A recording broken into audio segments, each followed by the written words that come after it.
ISO 42001 is the standard everyone in AI governance suddenly has an opinion about. And if you've gone looking for an explanation, you've probably noticed that almost every one of them is made by somebody selling certification prep. This is a different vantage point. My firm is at the start of this process. I'm reading this standard as the person who has to decide what it means for us, not as someone who's been through an audit. So I'm not going to pretend to scars that I don't have. What I can do is walk you through what the standard actually asks for in plain operational terms and show you how I'm mapping it against governance work that you may already be doing. By the end, you'll know what ISO 42001 is, what it isn't, and what to look at first.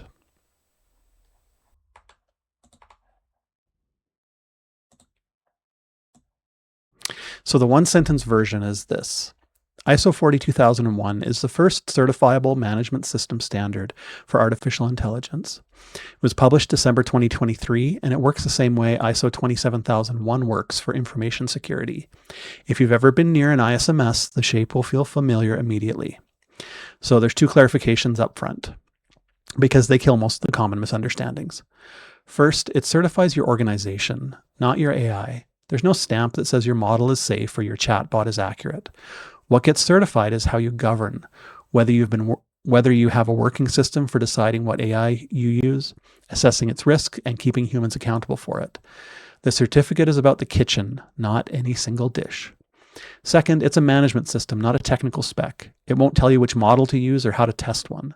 It tells you what has to exist organizationally: policies, roles, assessments, review loops, which sounds like paperwork until you notice that these are exactly the things missing at most organizations that got AI tools before they got AI governance.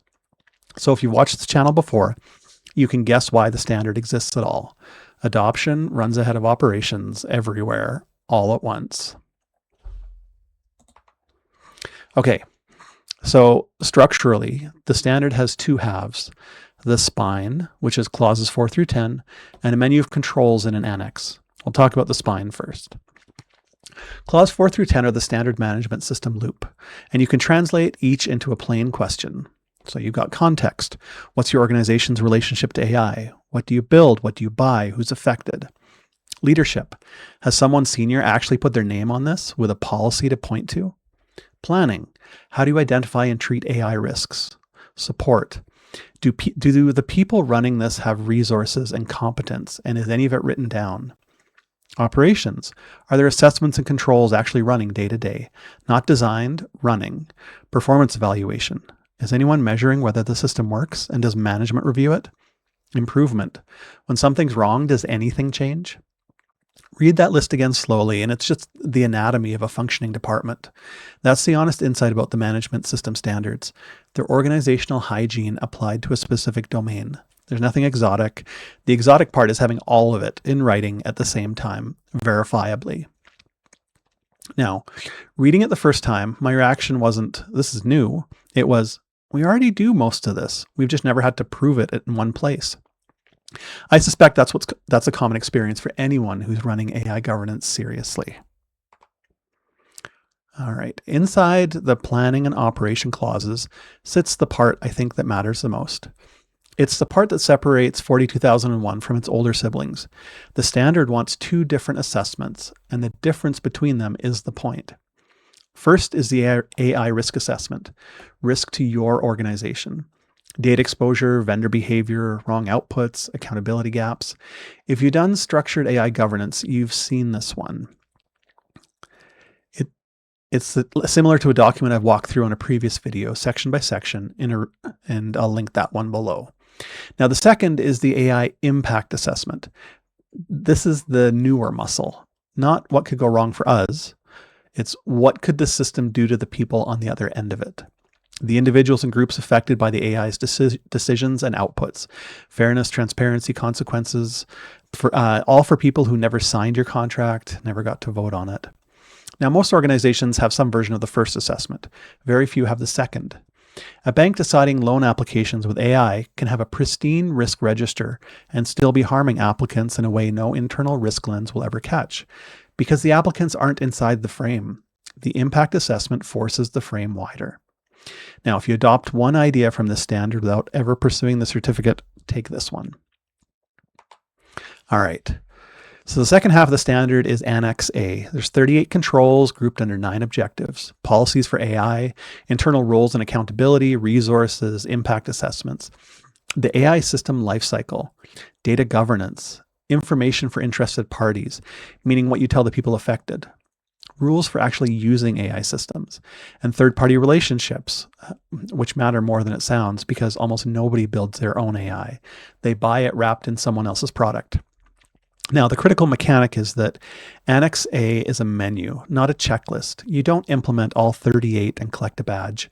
You run your risk assessment, decide which controls apply to your situation, and justify every inclusion and every exclusion in a document called a statement of applicability, which means that the standard is really an argument you construct about your own organization, but with evidence. Two companies can both certify with meaningfully different control sets because their risks are different. A firm that only consumes vendor AI tools looks nothing like a company shipping models to customers, and their statement of applicability shouldn't look alike either. Now think of it like a building code inspection rather than a standardization test. The inspector doesn't ask whether you installed every fixture in the catalog. They ask about whether what you built matches the plans you filed, and whether the plans were sound for this building on this ground. Now, the operator question, and I'll give you my honest read as someone deciding right now how much of this to take on.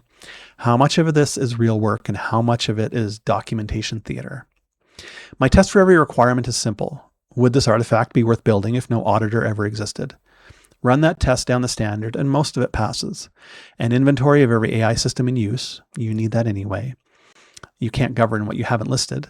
Impact assessments, real and arguably the most valuable thing in this document.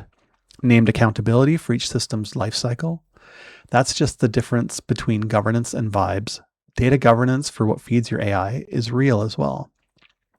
What's left over is the management system scaffolding, document control, audit schedules, formally minuted reviews.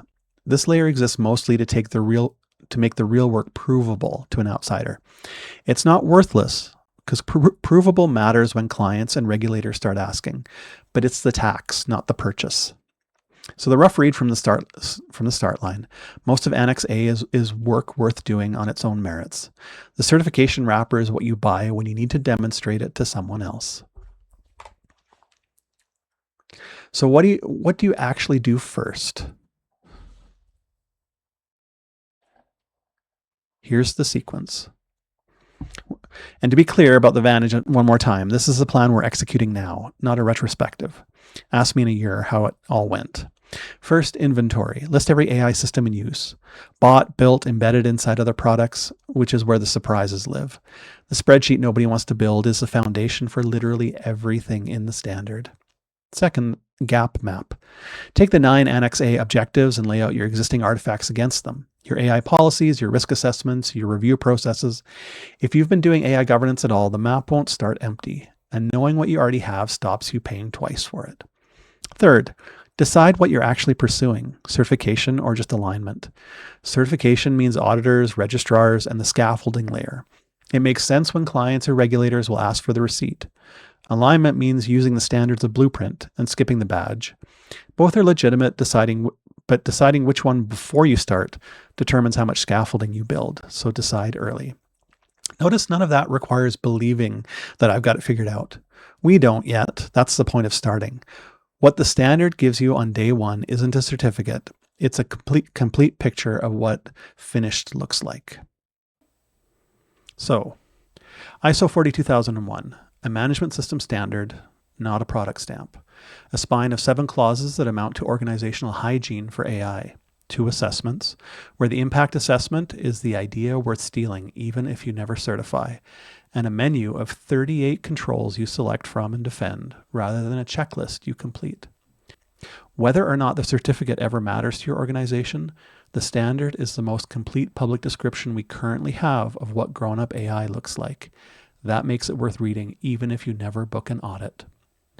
I'll report back from further down the road as we get there, including the parts of today's read that turned out to be wrong. That's a promise I can keep precisely because I told you where I'm standing. Now, the certificate is the receipt. The management system is the purchase. buy it in that order.